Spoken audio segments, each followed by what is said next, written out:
Coba dibayangin, gimana sih rasanya berangkat ke sekolah? Mungkin yang kepikiran sama kita itu jalanan yang mulus atau naik bus sekolah yang nyaman.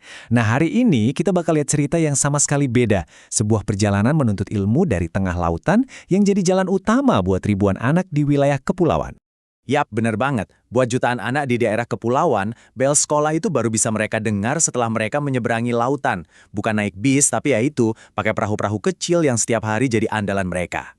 Nah, ini dia nih, inti masalahnya. Pendidikan itu kan hak semua anak ya, tapi buat sebagian dari mereka, sekedar sampai di depan gerbang sekolah aja itu udah jadi perjuangan. Perjuangan harian yang bahkan mempertaruhkan keselamatan mereka.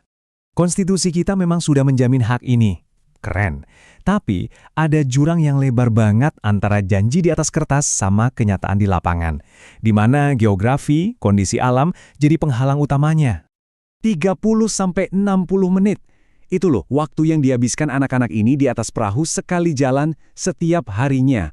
Coba bayangin deh energinya, udah terkuras melawan ombak dan cuaca yang nggak bisa ditebak, bahkan sebelum pelajaran pertama dimulai. Oke, jadi jelas ya, masalahnya tuh lebih dalam dari sekedar, oh ayo bangun gedung sekolah. Biar kita bener-bener paham, kita perlu bongkar dulu nih, apa sih sebetulnya arti dari akses pendidikan itu sendiri. Ternyata konsep ini punya 4 dimensi yang penting banget. Nah, ini definisi kuncinya. Akses pendidikan itu artinya kesempatan buat bisa ikut berpartisipasi penuh. Jadi bukan cuma soal gedungnya ada atau enggak, atau sekedar hadir di kelas, tapi soal bisa nggak mereka belajar dengan optimal tanpa ada hambatan yang berarti.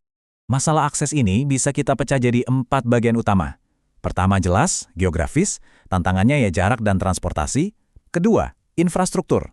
Kita ngomongin soal listrik, internet yang masih minim banget. Ketiga, sumber daya manusia. Susahnya loh cari dan mempertahankan guru berkualitas di daerah terpencil. Dan yang terakhir, sosial ekonomi. Ini nyangkut biaya dan dukungan dari keluarga. Nah, sekarang yuk kita lihat gimana keempat dimensi tadi jadi berkali-kali lipat lebih sulit dalam konteks kepulauan. Di sini, geografi itu bukan lagi cuma satu dari 4 masalah. Tapi dia jadi semacam faktor pengali yang bikin semua masalah lain jadi makin parah. Rintangan-rintangan ini tuh saling nyambung. Jadi kayak jaring masalah yang rumit banget. Sekolah yang nggak lengkap di satu pulau, maksa siswa buat nyebrang laut. Perjalanannya sendiri bergantung sama transportasi yang seringnya terbatas dan nggak stabil. Belum lagi kalau ada cuaca ekstrim, wah, bisa-bisa akses pendidikan berhenti total berhari-hari. Ditambah lagi susahnya mendatangkan guru berkualitas dan minimnya listrik plus internet yang bikin mereka makin terisolasi. Lengkap kan?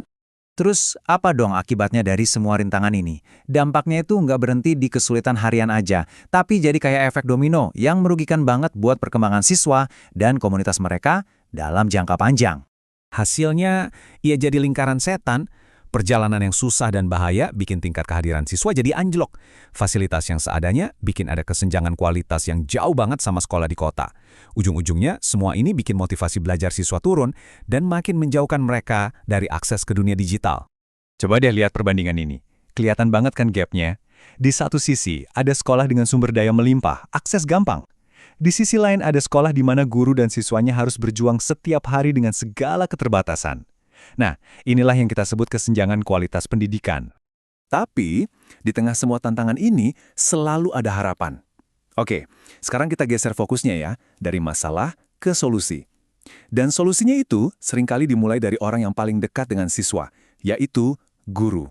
Nah, disinilah peran guru jadi krusial banget. Mereka itu bukan cuma penyampai materi pelajaran, tapi mereka adalah agen perubahan. Kenapa? Karena mereka tinggal dan hidup di tengah masyarakat. Jadi mereka ngerti banget konteks sosialnya dan bisa merancang solusi yang beneran relevan dan efektif. Dan ini nih, beberapa strategi keren yang ternyata bisa mereka lakuin. Pertama, pembelajaran kontekstual. Manfaatin aja laut dan pantai sebagai laboratorium raksasa. Keren kan? Kedua, bikin media ajar sederhana dari bahan-bahan yang ada di sekitar. Ketiga, kolaborasi erat sama orang tua dan tokoh masyarakat setempat.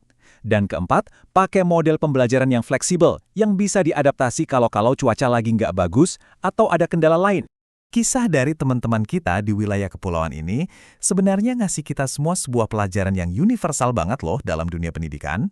Dan inilah inti dari pembahasan kita kali ini. Solusi pendidikan yang efektif itu yang nggak bisa disamaratakan, nggak bisa one size fits all. Pendidikan itu harus dirancang supaya adaptif, relevan, dan nyambung banget sama dunia nyata yang dihadapi oleh setiap siswa dimanapun mereka berada. Pada akhirnya, pertanyaannya kembali ke kita semua.